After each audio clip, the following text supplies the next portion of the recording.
level. And I think, based on the threat level, diyan ka magdedepende kung sinong seguridad yung tatawagin mo, if ever. Lalagyan mo na extension yung thesis mo. Barangay ba? Police na ba? Tama ba ako? Kaso, ano mo, tignan mo naman tignan mo itong apat. Ang lalayo Blackie, si Ali mo lang sinusuntok.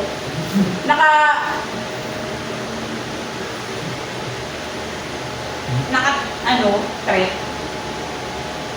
Baka mamaya mali ang ating indication ng threat level.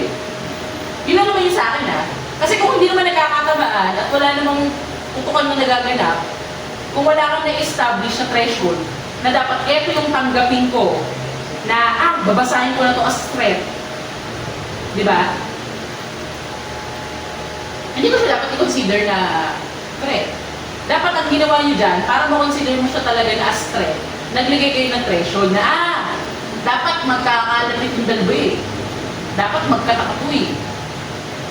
Ngayon, hindi ko alam if that will be the case. Kung dapat ba may hati yung frames mo? Dapat ba nag-a-adjust yung bounding box? Dapat ba may additional feature? Para masabi mo na threat talaga yan. Na may weight yung threat mo. Kasi nilagyan mo nga ng weight Pero dapat maisip mo yun, nung nilagyan mo ng weight, talaga bang threat to? Hindi nga nagkakatangan Diba? Hindi nga makatuto O mali yung data gathering mo lang. Dapat talaga naka-stay put yan. Kasi ang mismong problem nyo lang naman, dapat multiple subjects.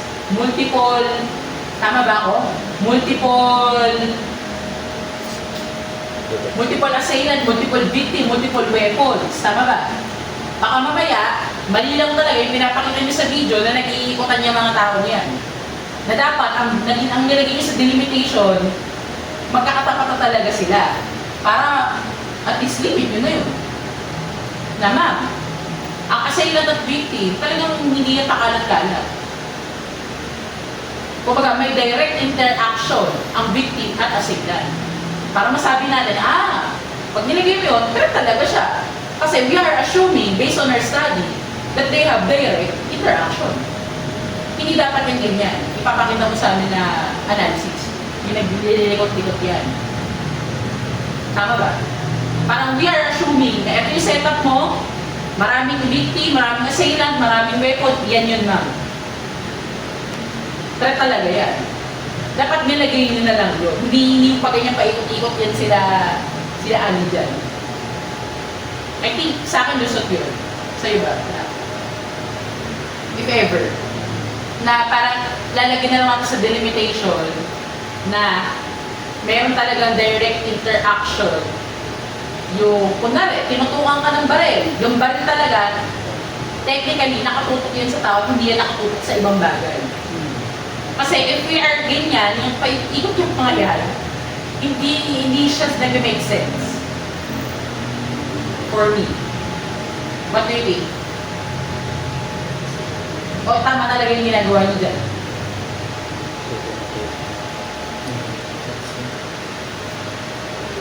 Siguro, isang issue na nakikita ko dyan, yung threat detection mo versus ko sa threat assessment.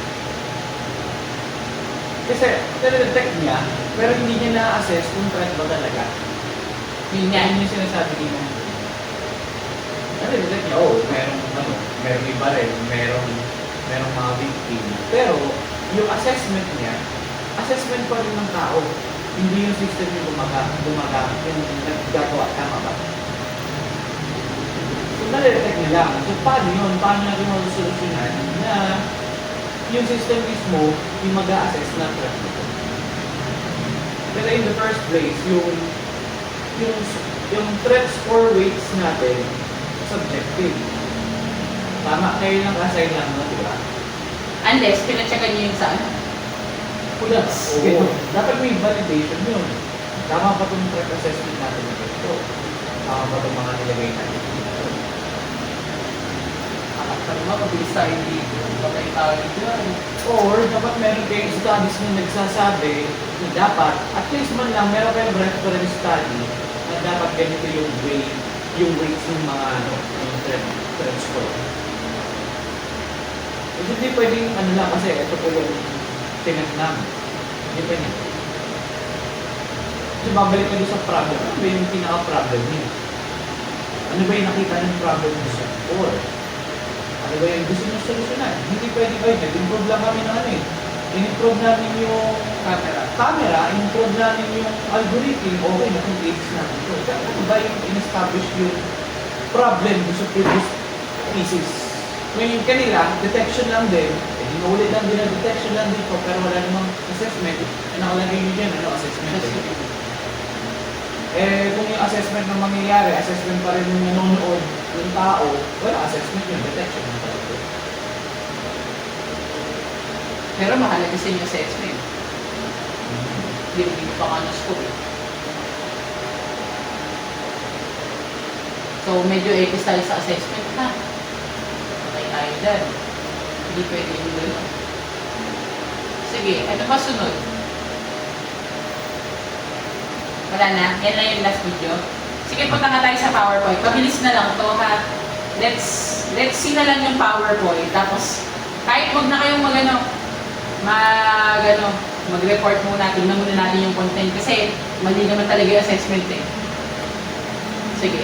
Real-time risk and threat recognition through victim and assailant's pose and assault weapon.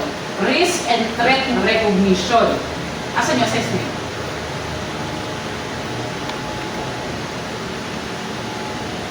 Guys, answer me.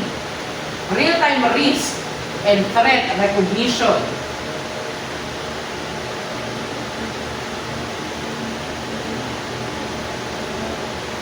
Threat recognition ba talaga? Ano pinagkaiba ng ano?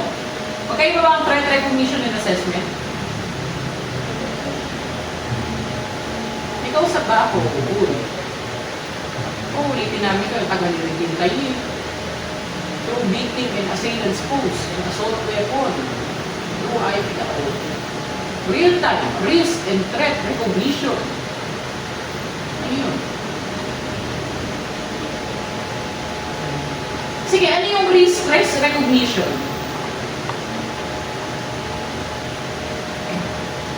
Ang parang says po nung sentence po na yun, yung risk and threat recognition is, yun nga po, malaman po kung meron po talaga siyang threat or wala. So, kailangan mo siyang i-assess for you to recognize. Tama ba? Opo. Tapos pare-recognize niya po yun, gamit po yung victim and assailant's poses. So, required talaga, tama, na kailangan ng assessment para makapag-recognize ka. Tama? Malamang, paano mo naman recognize? Walang assessment, di ba? O, tama tayo sa dyan. O, sige, next mo. Tinatanong lang eh. Crucial need, limitation of staff. Next nga. Dito, pinig, Pictorme, combine, assailant pose. Next, gap, hardware. Prior, detect mo na sila o kaya mo in-increase. Next. Teka, number 1. Can the system identify the threat object and the presence? Paano mo sasagutin yung number 1? Pag tinanong mo sa akin yung number 1, paano mo sasagutin yan? Can the system identify the threat object and the presence of assailant and victim? Paano mo sasagutin yan? Researchers, paano mo sasagutin yung number 1? Yes or no question. Yes or no? Ganun ba yun? Ganun ba yun? Ganun ba dapat ang nasa SOP ba? Paano pag no sagot ko? Thesis denied. Ganun ba yun? Sa number 1? Guys? Or mali yan?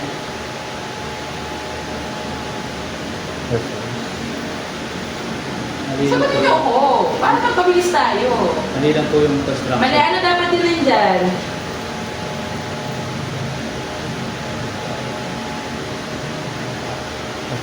Pwede pong matanong po dyan is yung, kunyari po, how well can the system identify? Para ang masasagot ko. How well talaga agad? Can the system identify? Dapat unang-una, ang SOP mo muna, ano bang itsura ng system mo? Di ba? Tama ba?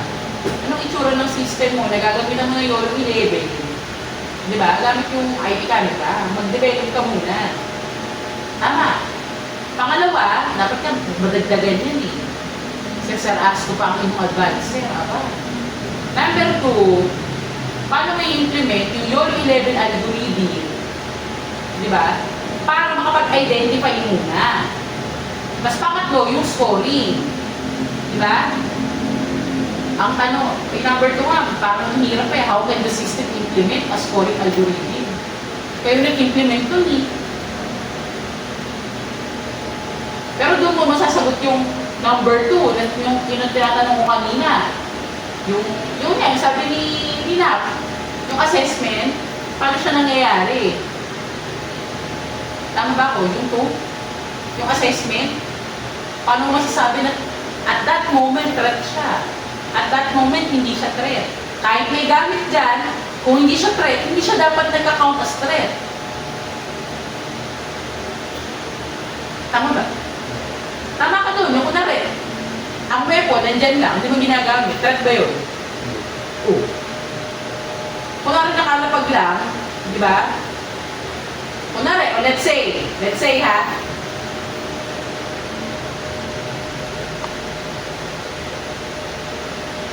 hindi hypothetical yung situation.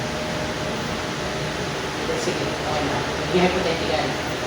Yung 3, talaga naman po yung construction. No? Is there a significant difference between the old system and the new system? Proposed by the proponents. Talaga naman, napaka-redundant naman nun. Proposed by the proponents. In terms of assailant and victim pose and detected threat object under the reliability and accuracy metric. Kinuha nila before yung reliability. Dapat, i-assess mo muna kung ano yung reliability at accuracy. If ever gusto mong hanapin yun, saka mo muna yung significant difference. Dapat, meron ka pang isang SOP. If ever, hypothetical ha. Kung gusto mo kunin yung reliability or accuracy, hindi ko pa sinasabi kung ano kukunin na. Kailangan, i-identify mo muna ano yung reliability at accuracy bago mo sabihin kung ano yung significant difference. Hindi mo pa nga nakukuha eh. Tama ba ako? Kulang yung SOP natin. Ha? Uy. Ayusin na. Makakalipin ko kayo eh. Meron kang gusto i-point out dun sa... Ako, yun lang yung akin. Hindi ko pa nakikita yung mga drone eh, pero yun yung mahalaga eh, yung assessment eh. Sa akin, kasi software-based, heavily software ka na. Ang pinaka-hardware niyo, camera. So sa akin, yung sa number 1, paano mo ninyo i-design or paano yung magiging architecture nyo, ano yung placement ng camera, ano ba yung setup nyo, physical setup nyo, yun muna yung dapat sinusunod ni number 1. And then, number 2. Wala ba kayo recording? Saan? Nagre-record dyan? Apo. Sige. Tapos, yun nga, yung number 2, paano nyo,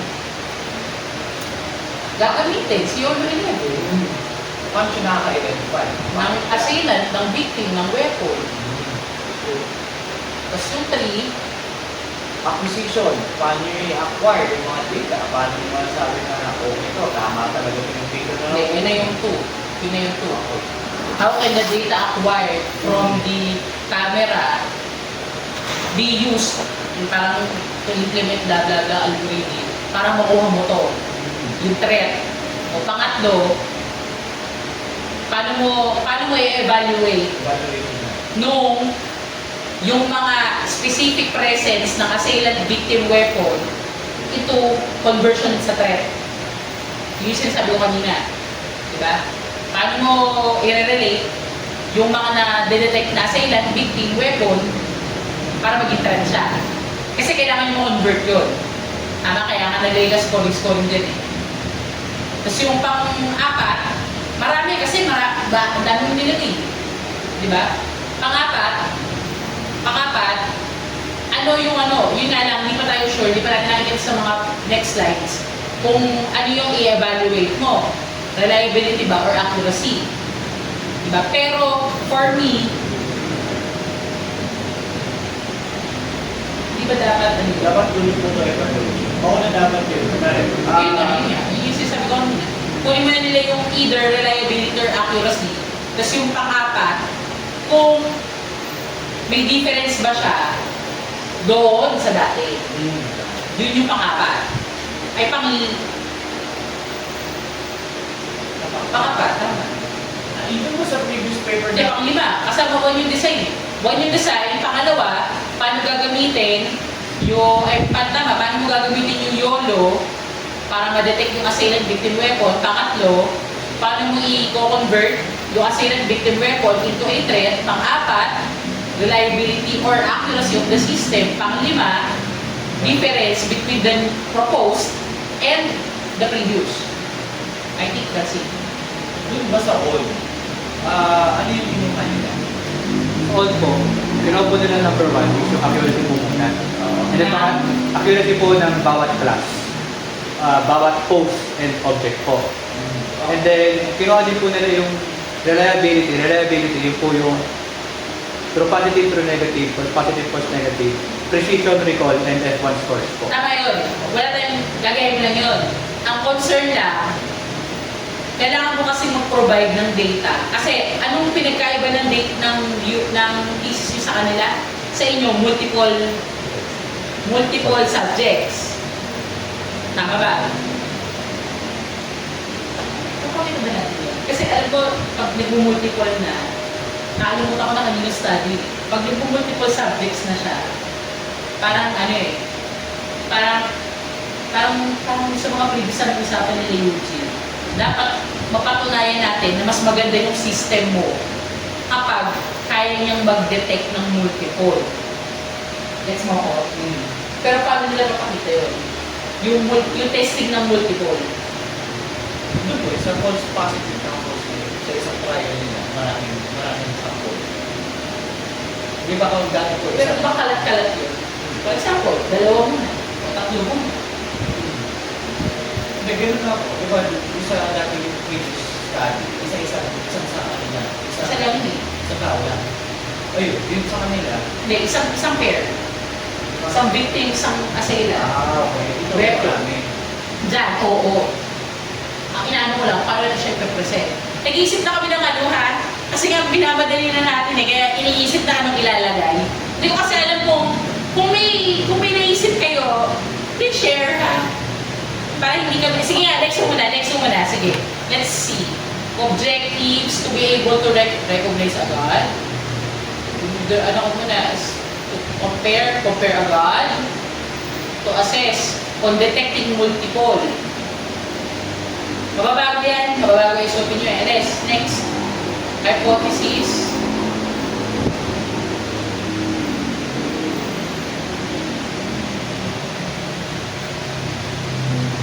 F1 scores of what? Hindi ba dapat ano yan? Ayan! Accuracy, kineme. Sige, next muna. The scope. 3. CCTV was placed. The study didn't focus on recognizing. Okay lang. Indicated by the pose. Risk score which affected the present. Threats were detected based on the risk score which was affected by the presence of a singular multiple. Ayun nga, parang presence lang ang kinukuha. Pero hindi sinasabi kung magkatapat o hindi. Pero, mali yun. Paano nga kung hindi katapat? Tama? So, hindi ko alam if you should include as delimitation na dapat magkatapat ang assailants sa victims. Kasi kung hindi naman talaga, kung walang interaction between them, dapat hindi counted. Kasi hindi siya threat. Diba? Yung sabi ko nga sa inyo, weapon. Dapat dyan nakamati. Pag ang weapon hindi hawak ng assailant, wala siyang bilang. Tama ba? Nag-testing ba kayo ng ganon? Yung weapon nakahiga lang? Yes po. Yun po yung... Naka-count? Yun po yung... Hindi po siya. Zero yun. Pag-weapon lang. Naka-zero lang. Yun po nga. Naka-zero lang po siya pag po O weapon. tingnan mo yun, no? Naset mo yun. O dapat ganun din yung sa ibang instances. Tama? Ang naging convenience na kasi sa weapon ma'am is presses nga lang dito yung tinitingnan natin. So basically, pag weapon na po siya, Hindi siya convenience eh. Hindi mo pwedeng i-reason out yung convenience. Because you are testing a system. Di ba? And for security yan, hindi mo pwedeng, ito lang po kasi yung madaling gawin. Kaya ito na po yung amin. Kasi, minsan ang madaling gawin, maling result. Tama ba? May isa ka dyan? Dito kayo. Next daw. Diyos ko, ang laki naman. Ang laki ng screen, bebe. yung mag-retire.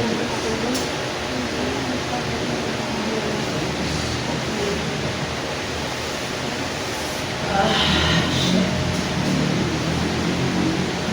Taas mo.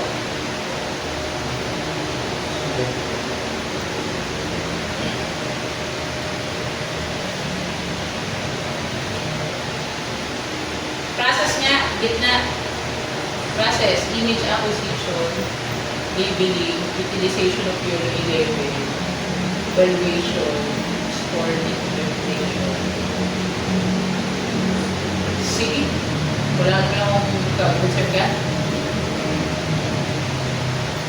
Wala pa namang information, di ba? Kada step. Next. Diyos ko, blue! Sakit sa mata! Talaga naman! Kasampigahin ko kayo eh. Ito yung comparison. Sige, parang napag-discussion naman natin yan. Next mo na yan. Talaga? Hindi, sige. Wala bang gano'n na lang? Summary, gaps. Up to 9 detection. Moderate noises. Indoor public spaces. Weighted scoring. Ano yan? This type of detection enable the user to offer contextualized threat assessment. The gravity of the story based on the number of assailants nga lang. Mas marami na. Yun nga yung maganda lang sana. Mas marami. Ang problema nga yung assessment lang. Next. Dumami yung detection nyo dahil sa camera o dahil sa ano? Algo. Algo po. Algo. Walang factor yung camera. Yung FOV lang po ng camera. Bit of view. Sige. Sige.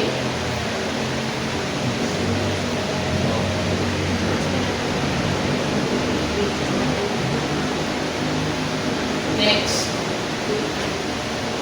Assessment of safety scores. Ayan. Someone brings a gun, high. Someone uses a gun, highest. Paano mo determine yung brings and uses? Brings po is presence lang po ng barrel. And then yung uses po, ayun po yung meron nakaakibat na assailant pose. Nasaan yung ano, yung... Di ba 1, 2, 3 lang yung weight nyo? Opo. Saan dyan yung 1, saan dyan yung equipment? Tama. Yung 3 yung highest priority. Yung 3 po, yung tinatita po namin highest priority. Ano score no? 3 po. Yung 2, high priority. Then wait lang. Highest, high, moderate. Yun yun. Yun lang yun. So moderate 1. Hindi kayo sigurado. Lipat ko kami for dyan. Yung slide, ano yan? Ito po ma'am yung further justification po na inakpa po namin para po sa iba't ibang poses po na meron po. Dito rin po kami ma'am nag-base. Aside po doon sa safety score, dito rin po kami nag-base sa 3 frameworks. Kung ano-ano pong poses yung a-assign na namin ng 3, 2, tsaka po na po. Sige, dudes, ano sumunod? Adya kayo nag-base. So ano nga yan? Highest 3, high 2, moderate 1. Next mo nga slide. Asa na nagsasabi na yung ginamit nyo? na scoring. Asan yung numerical? Na RRL po. Balik mo dun. Sinasabi mo lang kasi sa akin na yung highest 1, ay yung 3, high 2, moderate 1. Nasaan yun? O just umuo ka na lang sa sinabi ko. Ang hirap kasi paniwalaan eh. Kapag wala namang nakalagay dyan at umuo lang kayo sa amin dahil nagmamadali na kami. Kasi ang nangyayari, nag-a-assume kami based on common sense. Kasi tatlo lang yung nandyan. So paper niya meron? Sa paper. Nakalagay yung paper niya ba? Sa paper po, nakalagay ito yung equivalent na Saan part? Chapter 3? chapter 3 po. Sige, magpakita ka ng data na nag-assess. Data. Data. Data na. Data. May picture. Sige, next. Yung magkakasama. Asan ang picture ng magkakasama? Yung kanina. Sino kami dito? Titingnan natin kung totoo yung sinasabi nyo sa amin. Sige. Oh. Oh. Paano nakuha yung 40.5? At bakit may 0.5? Teka nga, bakit may 0.5? Kung 3 to 1 yan. At sa chapter din po, nilagay po namin doon yung formula po, paano po siya nag-assess. O sige, paano? Nasa slides ba? Wala. Wala yung susunod. Wala. Kaya ako pinilitis. Talaga. Wala sa akin. Ay, naka-off. Hindi pa ito yung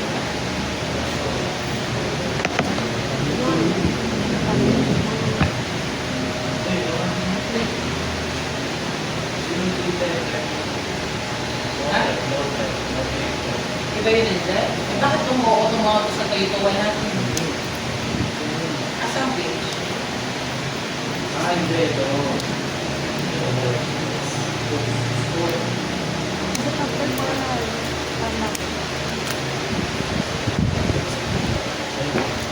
sa page Painting na 63 po. 2, stabbing 1, swinging 1, punching 2. Okay. Ayun na, important din. Anong gamit 2? Hindi.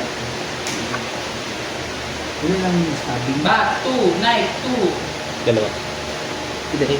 Ilang stabbing? Tsaka grabe, no? Tatlong stabbing. Stabbing is Yung daming mga weapon dito, totoo ba? Hindi. Kunwari, yung knife, totoo yun. Yung ibang ano natin, may pinaltan po kasi namin yung knife po namin to 3D printed na knife po. Wait lang. Bakit ganun? Tingnan ko yung post mo, ha? Post. Stabbing 1. Slapping 3. Ano po ma'am? Kinorelate po kasi namin siya kasi po si stabbing, hindi naman to magiging threat si stabbing if wala pong kasama na weapon. Meron sa page 64 So, po kasi. i-add yun. Stabbing plus knife 3. Sa Parehas page lang siya ng slapping. Di po ma'am, sa page 64 po, nandun po yung kung paano po namin pinag-a-add yun. Bali, kaya po meron po nakikitang 0.5 dyan, is yung formula po namin is 1.5, coefficient po siya. Saan ang galing to? 1.5 to 1.5 summation. Ano yung nakuha yung formula?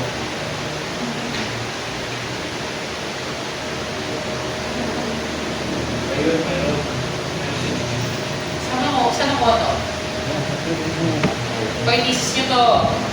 Saan nyo nakuha yung mga formula na 1.5 to 1.5 summation? Sa RRL din po namin ma'am, wala pong nag-decide po kasi sa RRL. If ano po yung specific ng formula. Sigurado ka? Opo ma'am. Na-define lang po ng RRL kung paano po yung judgment ng isang tao kapag po siya mag-a-assess ng threat.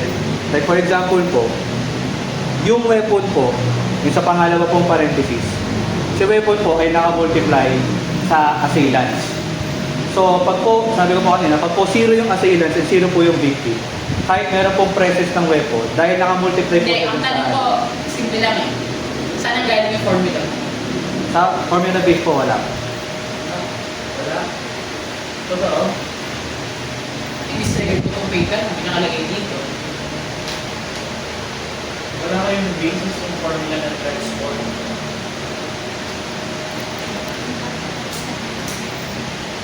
Hoy, yun lang yung tanong mo kanina. Naiintindihan ko yun. Nagumamit ka ng formula, may percentage.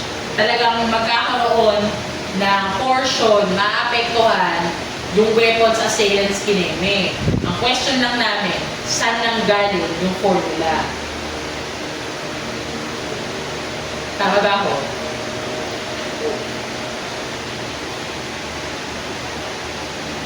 Saan nang galing yung formula natin?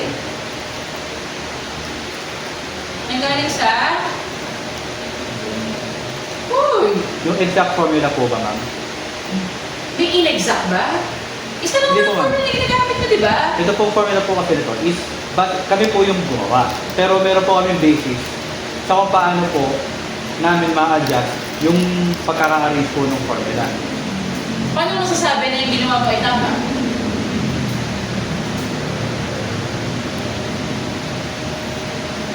Kasi sa'yo mo, gumawa ka. Paano masasabi na tama ito? Kasi if you can prove me na yung pagkakagawa ng formula ay tama, papayagan ko yan. Ang sample siya ulit. Tsaka hindi mo pa nga mapakita sa akin, saan galing 40.5? Pwede ba magpakita po kami ng tables ng mga sample scenario? Table lang po siya, ma'am, na kung ano po yung post na nangyayari at a time. Tapos may nakalagay po doon na score. PowerPoint, pinakadulo.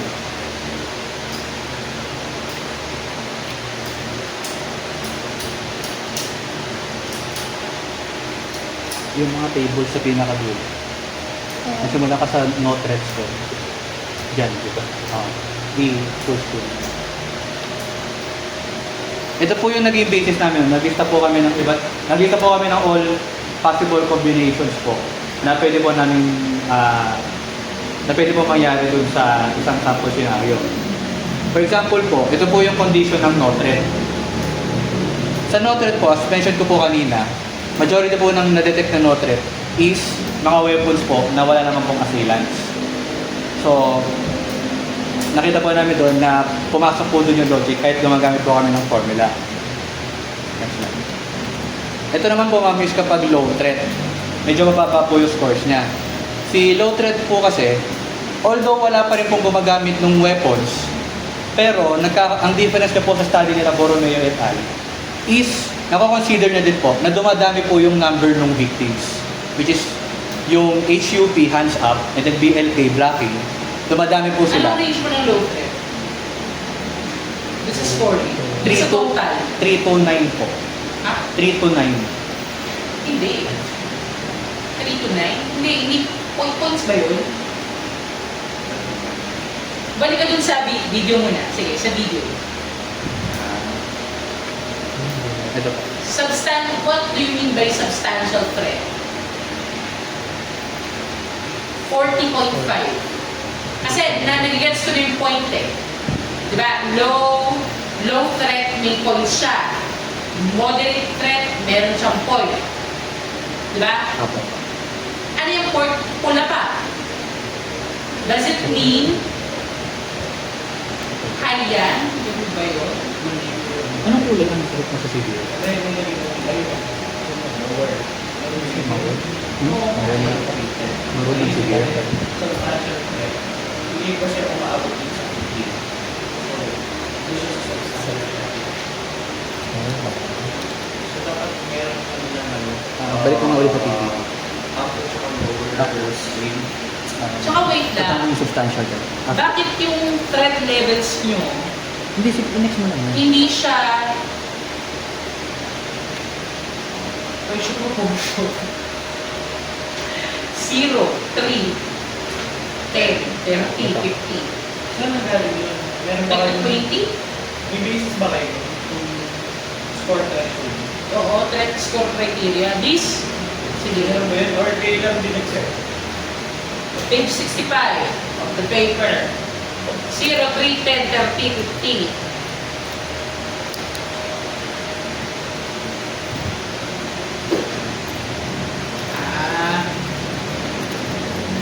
Bakit hindi nyo masagot? Kailangan pa natin tumingin sa papel. As ito, threat score criteria, score threshold 0, remark, no threat, description, blah blah blah. Score threshold 3, remark, low threat. Doon papasok yung nakikita ko kanina eh. Di ba?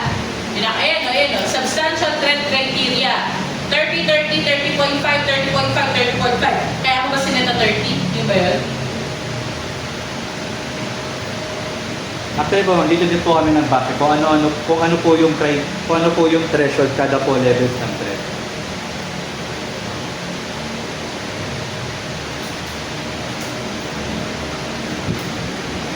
Kayo lang nag-set yan ng mga points. Kung nalaging 30, paano mo na-complete yung 30 points? Inat.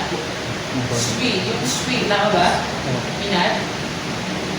Ilan yung equivalent ng swing ba yan? Opo, swinging po. punch. Swing punch, kneeling, and then bat po. Oo. Paano mo O, swinging, 1. Add mo nga, try mo. Swing, 1. Punching, 2.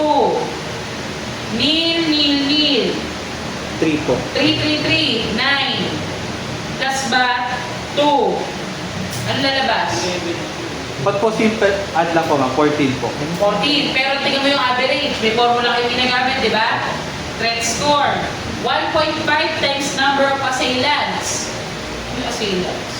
Ano po yun ma'am? Yung score po ng lahat ng assailants na na-detect na po. Which is, dyan po, Sino ba assailant dyan? yung swinging and punching po. Swing and punching. Opo.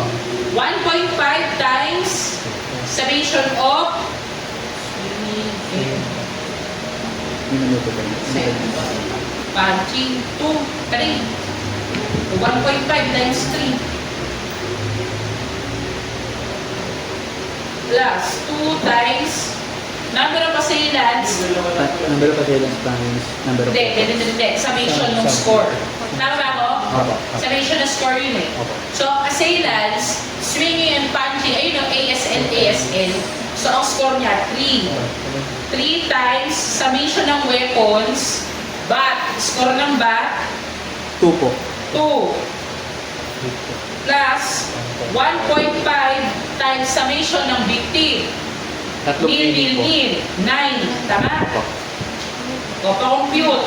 1.5 times 3, 4.5 plus 3 times 2, 6. Times 2, 12. Plus 1.5 times 9. Pa-compute. 1.5 times 9. 30. Yun nga, yun. Lumabas sila.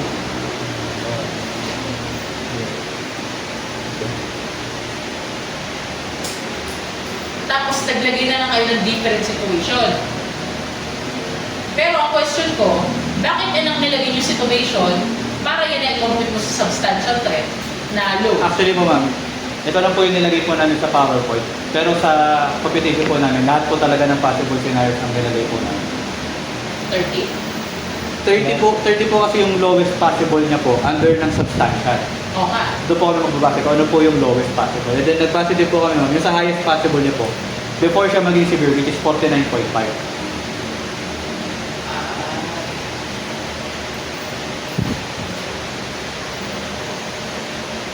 Ganyan di ba ginawa ng previous cases?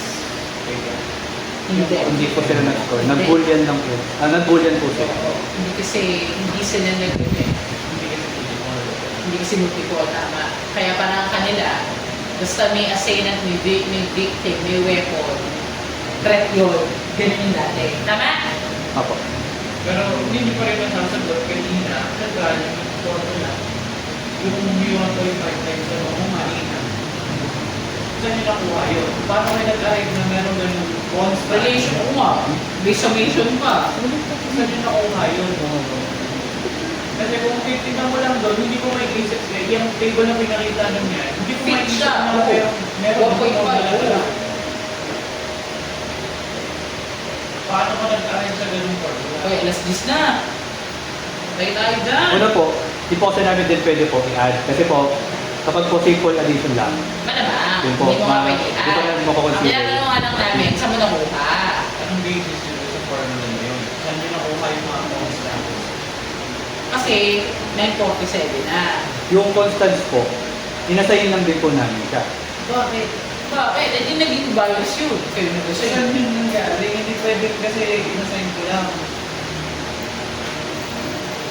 Kailangan may basis tayo lagi. Hindi pwede kasi ganito lang siya. Ano ba yan? Dumaan ba yan ng ano? Na statistical treatment for you to arrive with this formula? May ganun, di ba? Pwede yun. Valid yun. Ano like, yung binigay ko sa inyo yung paper namin before, nag-invento lang kami ng formula doon, pero justified kung paano kami nag-arrive doon sa ganung formula.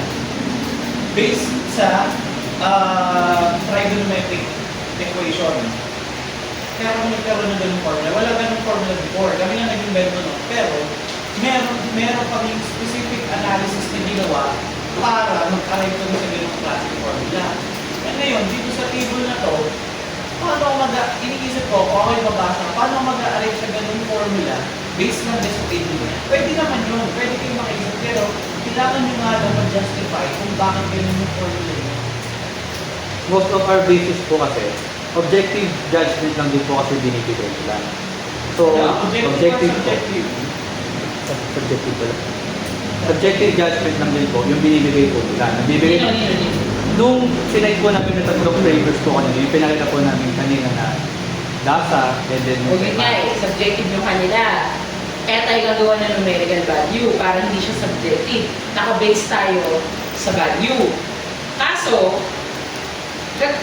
dapat may basis yun.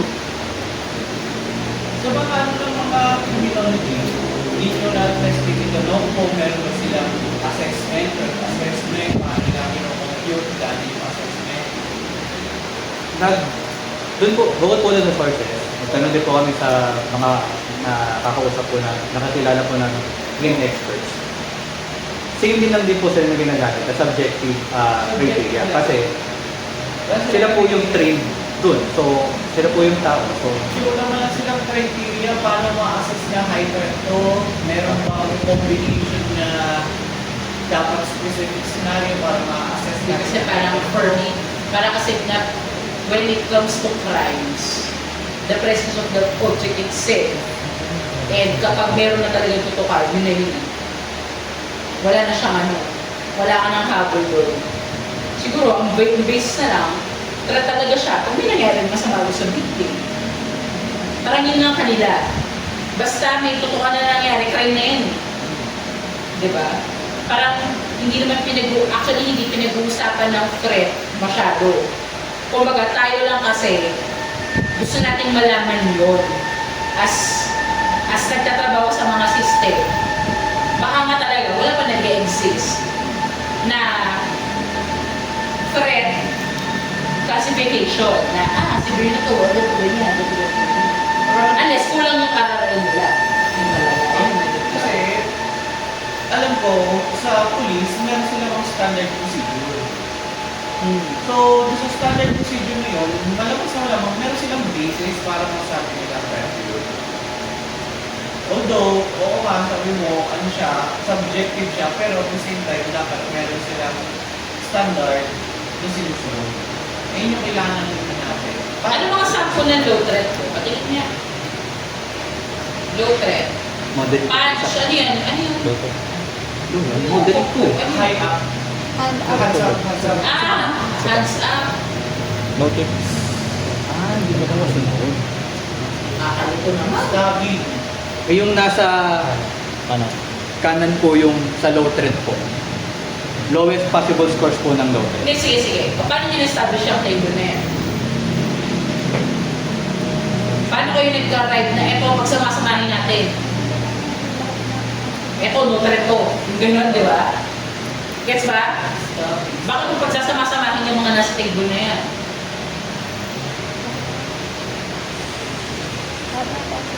Kasi technically, pag pinagsama-sama mo yan, ang scoring talaga niyan, no threat, low threat, moderate threat. Bakit yan yung pinagsama-sama mo?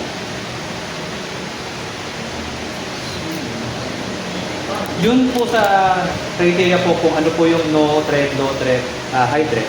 Ang naka-indicate po doon sa low threat is threat variables are minimally present and may require judgment for further validation if the threat is really occurring. Number 1 po is variables are minimally present. Dito po kasi ma'am, for example, sa una po, meron lang pong pumorma na naka-aim na wala naman pong baril.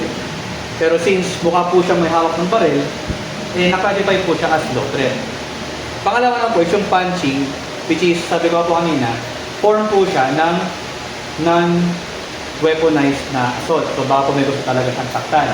Pero wala lang po nag-detect na victim. And then pangatlo po, si stabbing, possible po kasi dyan, medyo ito po yung erratic. Sa stabbing po kasi, Dapat nga no threat yun eh. although wala po siyang hawak na Wait weapon, lang, dapat nga no threat yun. Bakit nasa low threat siya? Punching, walang victim. Technically, walang threat dapat yun. May susuntokin, wala namang susuntokin. May manunutok, wala namang susuntokin. Threat ba yun? Tsaka aiming. Mag-aim ka, wala ka namang victim. No threat yun. di po, kaya yun po yung sa definition namin. Yung sa sunod pa po na, Baka mali ang definition mo. Stabbing. Wala ka namang victim. No threat yun. Kasi ang threat, it will happen if there is a victim and assailant present together. Pag-threaten ka ba, wala namang mananakit sa'yo, wala kang masasaktan. Ano threat doon? Common sense. Tama ba ako? Oh, bakit siya nasa low threat? Kasi tingnan mo stabbing mo. O tama yung una. Stabbing mo, wala kang victim, no threat. Tama yun. Wala kang nasaksakin eh. Tama? Swinging mo din.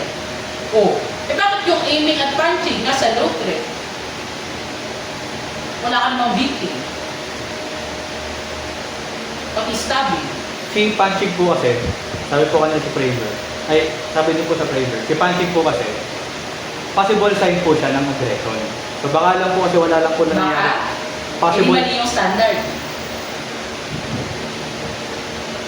Tignan mo, yung pangatlo mo. Blocking, knife. Bakit magkakaroon ng ganong senaryo? May presence ng weapon, pero walang assailant.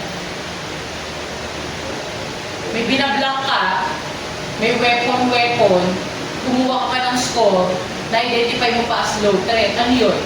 Suicide? Victim lang? Ano ba? Parang hindi makatotohanan. Parang ang labo eh. Meron kang hands up, tatlong knife ka. Tapos, low threat. Ano naging Kaya po kasi naman nagkakaganyan po ng condition. Naiintindihan ko, kaya nagkaganyan condition kasi nga, nag-base kayo dun sa framework. Di po Tama. ma'am. Kaya po may ganyan mga scenarios. Kasi nga po, habang yun nga po, nagde-decide po kami ano pong weight, ano pong scores, nilista po namin lahat ng possible na scenarios po. Hindi mali pagkakalista nyo. Possible scenarios po na pwede pong lumabas sa setup namin. Hindi po namin doon na-consider yung practical or actual na nangyayari po in real life. Kasi gusto na po namin makita yung Pero magkakamali ng analysis. all possible scenarios. Pero magkakamali ng analysis. Tama ba ako? Dapat meron kayong mga certain limitations na nilagay sa inyong algorithm para maiwasan nyo yung mga ganyang walang sense na analysis. Kasi hindi ko matanggap na meron akong low threat, wala namang susuntukin, wala namang tinututukan. Tama? Nagkulang kayo sa paglalagay ng limit sa algorithm ninyo. Yun yung babalik tayo doon sa unang nakita natin kanina yung nagpe-present ka ng video eh. Yung nagsusuntukan, hindi magkatapat. Parang ganun yun. Technically, parang ganun yun. Kasi parang hindi ko matanggap na low threat ako, wala namang victim. O, sige, dali mo sa moderate. O, moderate ha. Punch. Hands up. Low threat.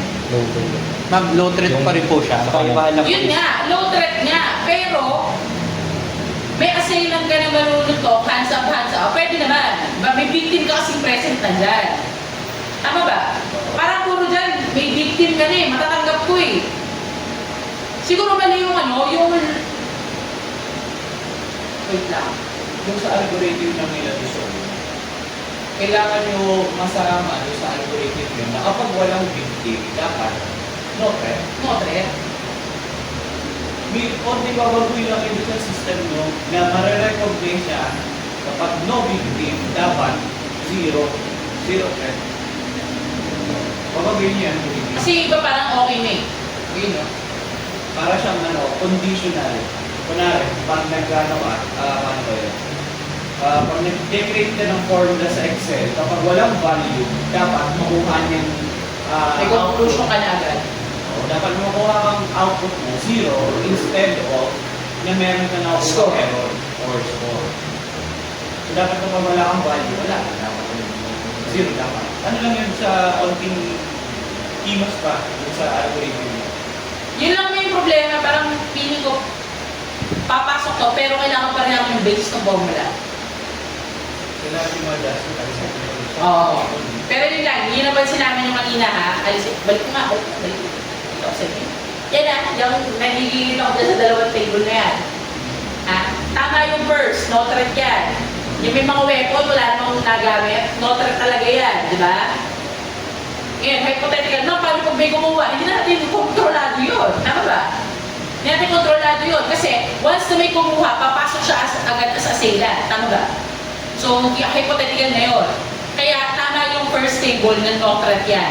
Kahit nasa punong-puno yung weapons niya, kung wala kang assailant at kung wala kang victim, cancel out yan. Yung pangalawang table, ayusin yan. Dapat error yan. No threat na agad yan.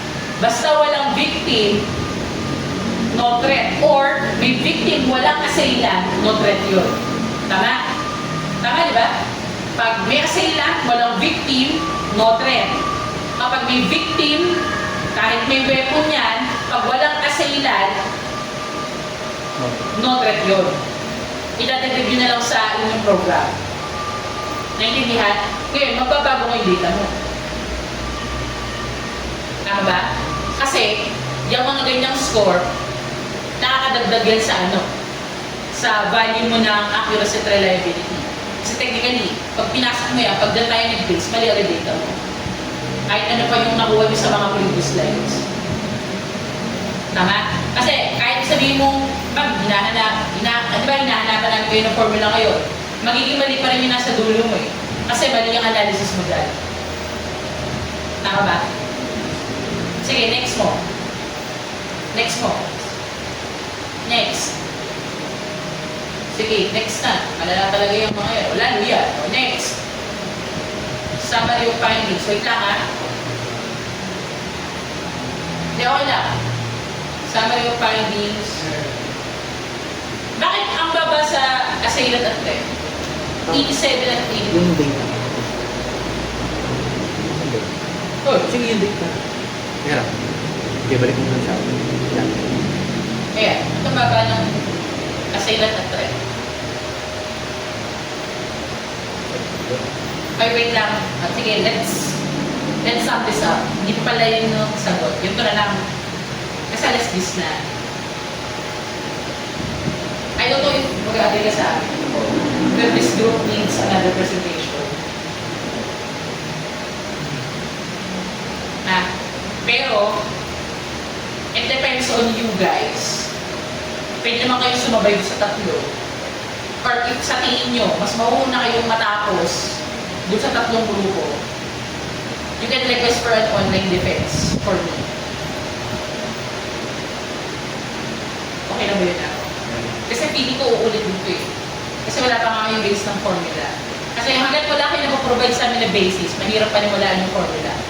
Mahirap dikdikin yung results kapag hindi natin makuha yung basis no. But the next presentation, alam niyo natin sagot sa amin. Tama? Hoy, naintindihan? Walang box talaga. Mag-present kayo. Tama yung ginagawa niyo. Parang may point naman. Kasi tama naman yung recognition, di ba? Baka mamaya mali lang yung yung ating hindi nyo lang kami masagot, may kulang lang sa computation, yung kanina nga, diba? Tama na yung ginagawa nyo, sadyang may ayusin lang ha. Ngayon, it's up to you.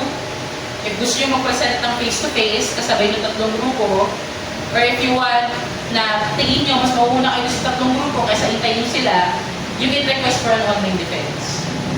Naintindihan? Kasi sa ngayon wala pa kang mapiga. Sayang oras natin. Naintindihan? Uy. Maliwanag ha, hindi ko sinasabi mali yung ginagawa ninyo. Kailangan lang namin ng substantial proof. Naintindihan? Kung sa Senado ito, wala tayong ebidensya pa. Naintindihan? Hindi ka panipaniwala na walang ebidensya. Maliwanag ba tayo? Ha? Kasi kung titigtigin pa namin yan, wala pa rin, hindi naman namin makuha yung basis, wala rin sense. Naintindihan? Sige, may gusto itanong? Ma'am, Yung defense, most likely, if ever is a schedule, gabi ako pwede. Online, pero online. Kasi, pili ko ano ba yung sitwasyon ng tatlo, hindi sila pakita eh. parang yung isa po yata, ma'am, yung group nila Dasmariñas. Ano group nila? Sige, expect ako, Ryan, wala sa Ang huli ko po kasi tinanong sila, parang meron na po silang ready po. Pero ongoing pa rin po yung data dati. Sila- So, sa tingin nyo, mas mauuna kayo sa kanila. Tama. So mag-online na lang kayo.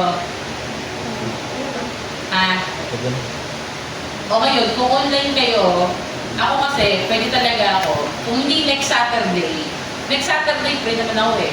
Pwede yun. Sunday hindi pwede ha. Yun. Non-negotiable day for me. Pwede pa ako mga gabi. Kung grupo nyo lang naman, I think pwede mo tayo magabi.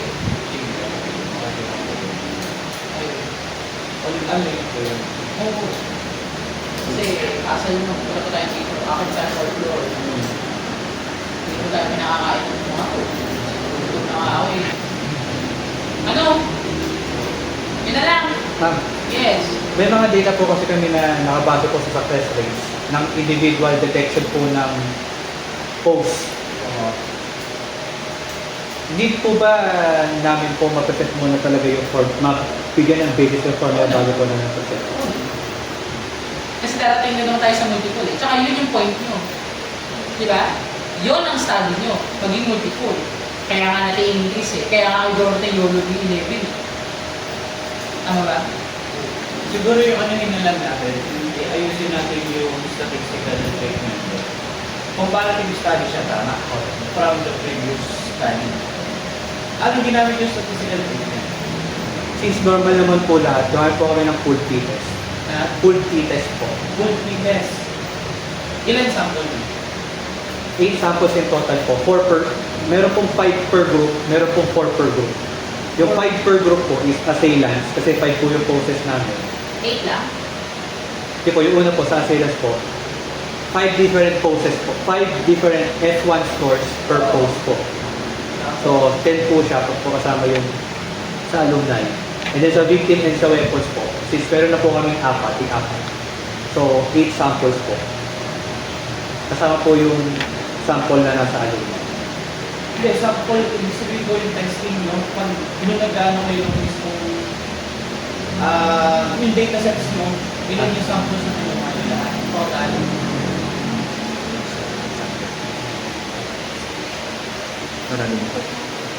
Kunwari, sa isang post, ilang sample? Ilang sample yung kinuha na? Bali-bari po yung numbers po namin kada post. Vary. Opo, nasa page 55 po yung complete list niya po. Pero ang pinakamadami po namin is aiming na post, sorry po, bat na weapon, which is 2,434 na annotations. And then yung pinaka-kaunti po is pistol, which is 1,858 annotations po. Ilan yung sa previous study? Sa assailants po, kumuha na po sa assailant and victim post, kumuha na po sila ng tig 130. More than 30 yung samples yun, ibig sabihin. Ano po? Ang approach po kasi namin sa comparative test, kagaya po ng Sagutin mo na yung tanong niya. Ilan ng more than 30 samples ba yun? More than 30 samples po yun. More than 30. Pero yung sinabject po kasi namin sa full t-test is hindi po yung number of samples. Ang sinabject po namin sa t-test is basically po, yung naging basis, yung analysis din po ng alumna, yun po yung naging basis namin. Kaso iba yung number mo. Di po ma'am, ang sinabject po kasi nila doon is yung F1 score po per class. Meron pong isang F1 score lang per assailant, isang F1 score lang po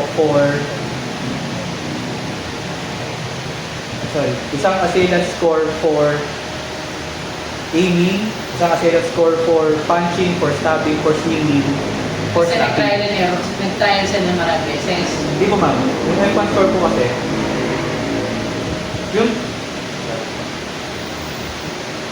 yun po yung metric ng model po nila. F1 score. F1 score po. Tapos yun yung pinag-compare niyo yung mga F1 score. Opo. Ilan total lahat yun? Ilang F1 score? 5 F1 scores po sa amin, 5 po yung sa kanila. Bali yung same poses po yung pinagparehan namin. F1 Tapos, yung isa pa, wala di ba sa'yo kanina? Opo. Kasi po, 4 lang po yung meron kami sa victims. So 4 po sa amin, 4 po yung sa kanila. Pinag-compare po namin. Bakit full t-test? Si full t-test po kasi is for parametric. So, under po ng normal, pasok naman po yung data namin pareho ng normal. Paano mo And nasabi then, ang parametric?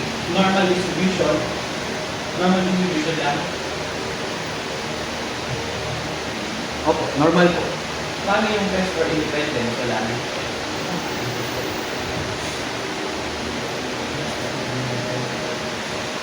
Ganito, para mo masabi na parametric yung isang data, kailangan pareho siyang independent at normally distributed. So, ginawa nila normal distribution ng test. So, kailangan mo na i-test ng test for independence. Ngayon, kapag pareho sila, pasado, that's the time na gagamit ka ng t-test.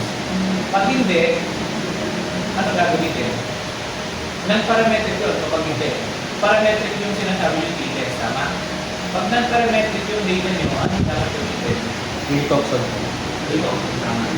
So, if ever, yung testing nyo, kasi wala pa kayong test for independence, if ever na yung testing nyo,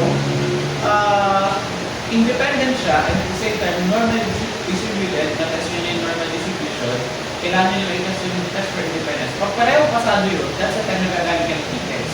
Ngayon, dalawa yung variable na tama. Pag dalawang variable yung ginagamit, ang statistical method na gagamitin doon, two sample t-test. Considering yung sample nyo, less than 30, 8 lang yung sinabi nyo kanina, so dapat tama na t-test, pero dapat two sample t-test, hindi full t-test. Kasi pinocompare mo yung dalawang Groups. variable. Tama? Yung old tsaka yung po. Old and new variable. And pareho yun, walang true variable dun eh. So, gagamitin mo two sample t-test para malaman mo yung difference ng dalawa. Kung meron mas significant. Ayun. So again, testing mo na kayo test for independence. Kapag masalo pareho, that's the time mag-test kayo kapag i-verify mo. Para next time, pag bibigyan nyo ng revision, at least pareho na tayo ng pagkakaintindi kung ano yung static.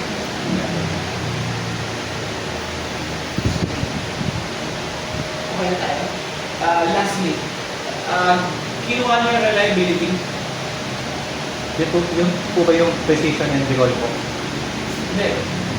Kanina, Ang reliability, maraming trial. Tapos tama na tama yung numbers. Doon sa previous study nila, doon sa kala Borromeo, gumamit sila ng reliability. Mga accuracy. Accuracy lang.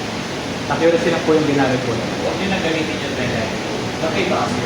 Kasi baka pag nag-implement kayo yung reliability, tanongin, kung kumpara sa study ko yun, yung ginamit nyo sa last study ba, nagkaroon kayo ng reliability. Yung reliability kasi, accuracy over time. Hindi nyo naman i-measure over time yung, yung device nyo. So, accuracy lang at a certain point of time na. So, okay na ako sa accuracy na. Huwag na reliability. So, yun na lang. Nilist down ko na rin dito yung mga hahanapin ko sa next na una, subjective kung threats for weight nyo, no? Yung patutukan nyo ng weight. So, hopefully, magkaroon kayo ng mas matibay na kasihan bakit kayo yung scoring. So, dapat ma-justify nyo. At the same time, since software-based kayo, limited lang yung hardware contribution nyo. Wala kayong deployment architecture, paano yung setup. Wala kayong system resource consumption. Yung CCTV, ano yung consumption niya. Ilang, dapat yung computer setup, minimum, at least minimum requirement. Tapos yung latency measurement, meron kayo ng latency, pero paano nyo siya mineasure or binalidate kung tama yung measurement ng latency nyo dun sa camera. And at the same time, wala din po yung clear calibration kung paano yung placement ng camera, lighting condition, pati yung Concern din ako. yung data sa inyo. Concern din ako. Ano yung na ginamit nila barometer? B5S po. B5. Kayo, B11. Pero hindi nyo dinista sa paper ninyo paano nyo ginamit yung B11 para kumuha ng multiple subjects, multiple weapons. Na-discuss ba yun dito? O paano nyo ini-step by step si YOLO B11? Based YOLO B11 sa thesis ninyo. Hindi kung ano siya. Kasi yung kung ano siya, nandito sa RRL. Pero, kung paano niya siya ginamit, wala. Kasi yun yung SOP2.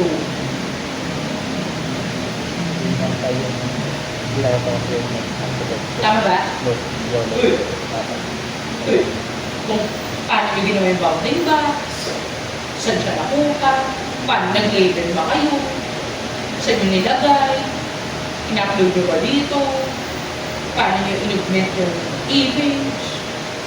Marami nawawala ha. Good. Sige, hindi sa akin. Then, yung kanina, yung threat detection, yung sa threat assessment, magkaiba yun. So, careful dun sa terms, no? And then, ang assessment talaga, kailangan nyo justify na yung nakuha ng system nyo, threat assessment talaga siya, hindi lang yan na-detect. And then kanina, medyo related siya, yung real-world deployment limitation. I-ano nyo, i-visualize nyo, paano siya sa totoong buhay. Kasi, ayun naman yung purpose of study nyo, ma-apply siya sa totoong scenario. So, kailangan yung mga data sets nyo rin, matotohan. And then lastly, yung formula. Yung saan nyo nakuha yung formula? Kailangan nyo rin ang justification. Bakit kayo nag-arrive?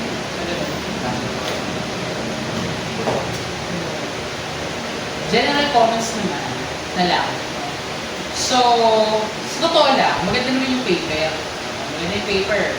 And, simple naman, I think, your paper, when this is finished na valid, mapapakita natin ng maayos, yung mga basis, tama yung computation, tama yung stat treatment, tama yung, yung content ng papel. I think your paper, no, pwede siya, publish. Pwede siya ipakalat sa mundo. Diba? Ang akin ba, ito, in all honesty, may plans ba kayo, if ever? Gusto nyo ba na gano'n? Ma-publish yung papel, or wala naman? Gusto nyo na tapusin. Although, sa akin wala nang problema, publish naman or hindi, I don't really care. And it doesn't make me think less of you. Hindi naman bababa ang tingin ko sa inyo pag hindi kayo mag-publish, diba? Sinasabi ko lang, na yung papel ninyo, kapag na-ayos nyo to, maganda laban nito sa iba. Kasi, maganda yung papel, di ba? And this is very timely. Sa nangyayari ngayon, tama ba? Alam niyo naman, di ba, mga security issues natin ngayon, di ba? Sa schools, di ba? Sa labas, talagang talamakang, ang security issues, di ba? Very timely yung inyong papel, no? So, So ang sa akin, guys, I encourage you. In-encourage ko kayo na sana yung mga ganyang study na pinaghirapan ninyo, na maganda naman yung konsepto, maganda yung implementation, madali siyang i-deploy. Sana huwag yung hayaan na mag-stay siya dito. Na iiwan lang sa 401. Na magiging hardbound. Tama? Kasi sa totoo lang, pag pinasa niyo sa PUP, wala namang pakialam sa PUP dyan. Tama ba? Diba? Alam niyo naman yan. If you want recognition, you have to fight for it. Diba? And I think worth naman paglaban ng papel ninyo. Sa totoo lang. And hindi nyo ikabababa na pinapaulit kayo ng presentation. Kaya na kayo pinapaulit kasi gusto lang namin na pag umarap kayo, mas prepared kayo. Kasi feeling ko, hindi kayo prepared. Tama? Hindi nyo inaasahan yung mga tanong na tinatanong namin. Tama ba? Tama, di ba? Na-shock tayong lahat. Pero sa totoo lang, ganyan talaga. Kung kayo magiging engineer outside of this school, at kung kayo magiging design engineer, perhaps, magde-design kayo, pero you have to prove to people that your design is valid. At paano yun? Ganito. Diba? Kaya hindi ako papayag, napipirma na lang ako sa papel. Kasi kailangan yung pagdaanan ito. Naiintindihan? Yun naman yung goal namin dito sa PUP. Na pag lumabas kayo, kahit saan kayo pumunta, kaya niyong panghawakan ang sarili niyo na engineer kayo talaga. Na hindi kayo basta-basta. Naiintindihan? So, huwag kayong ma-offend if ever kinokorek namin kayo. Kapag hinahanap namin yung mga nawawala, kapag kinokorek namin kayo, part yun ng proseso ng pag-validate, ng paggawa niyo. Naiintindihan? And we're not here to criticize you, to criticize your work. Nakakit yan. Hindi naman namin sinabi yun, di ba? Tinatama lang namin yung mga dapat nakikita namin itama. Naiintindihan ba? So don't feel sad na uulit kayo and make it a point na kapag umulit kayo, ay ma'am, mas ready kami. Kahit anong iba mo sa amin, na-research ko na ito ma'am. Yung chapter 1 to 5 ma'am, alam ko yan, hindi kami nakuhula. Naiintindihan? Ang hirap kasi sumagot na gano'n, yung hindi sigurado, yung kakabang ka sumagot kasi walang vindication sa sarili mo na alam mo talaga yung sagot. Naiintindihan? So yung another presentation, again, it's hindi nabababa ninyo ha. Chance yun para patunayan ninyo na alam nyo talaga yung ginagawa nyo. Maliwanag ba? Naiintindihan? Wala kang pinapaulit, hindi kang pinapaulit ang prototype ha. Di ba? Tinitingnan lang natin yung kulang sa papel. Naiintindihan ba? Ha? Pero congratulations, you have a good study, maganda yan. If you have the means na i-publish yan or ilabas yan sa outside world, paki, kasi maganda talaga. Naiintindihan? Uy, nakakaintindihan tayo. So, huwag sanang alam ko na gusto nyo lang makaalis dito, pero, alam nyo yun, kasi, for example, ginawa nyo na yan, inulit nyo ng lower year, inulit nila same results, pinablish nila, wala na kayong karapatan doon. Kahit sa inyo nang galing yung konsepto lahat. Kahit na findings ko, pahinga yung program nyo, i-publish nila, kanila na yun. Legally speaking, naiintindihan? Nagkakaintindihan tayo, ha? Ako guys, I care about you. Hindi ko pinagagawa yan just because gusto ko kayong pahirapan. Kaya natin itong ginagawa kasi I want you to be prepared for the bigger picture. Naintindihan? Ha? Kasi hindi biro yung profesyon natin, ha? Maliwanag ba? Kinukuha yung profesyon, mabigat yung yung responsibilidad. Kaya ganyan kahirap yung proseso. Naintindihan ba? Ha? O yun na sa akin. Anyway, congrats.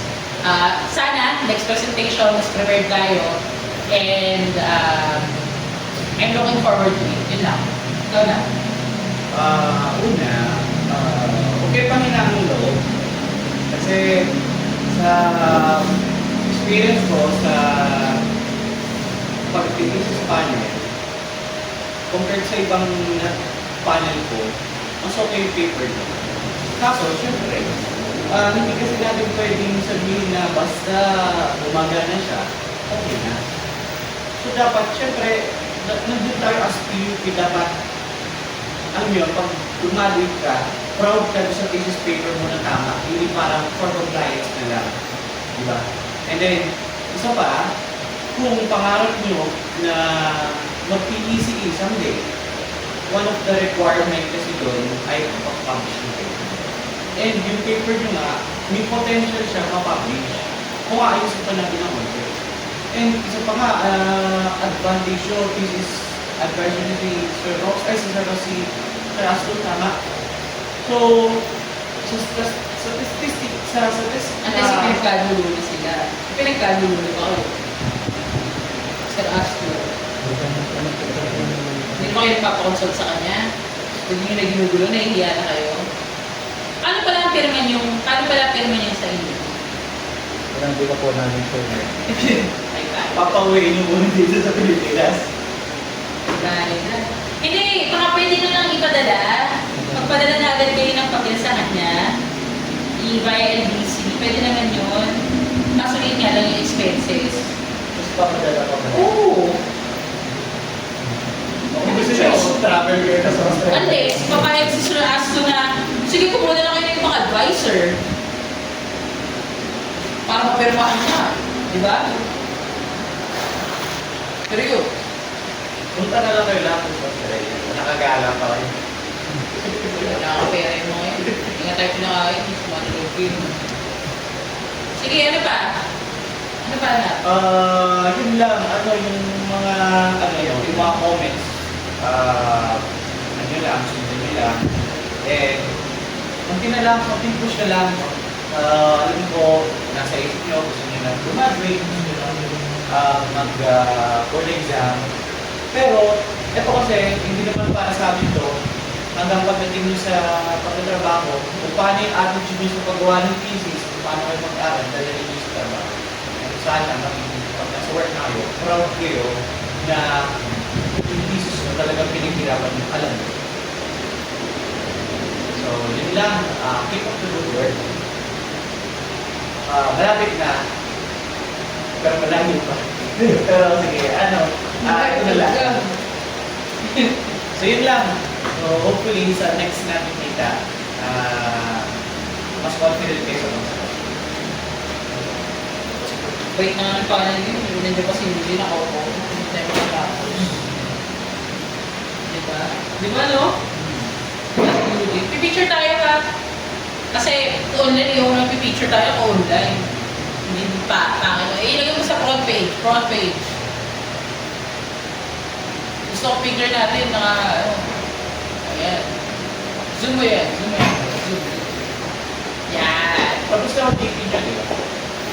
So thesis na lang talaga. Bakit madami na pala ng oras? Agree na nga eh. Tayo nang nag-ali. Dahil pa kayo oras para ayusin. Kaya niya yan. Ang graduation din eh. Ilang graduation?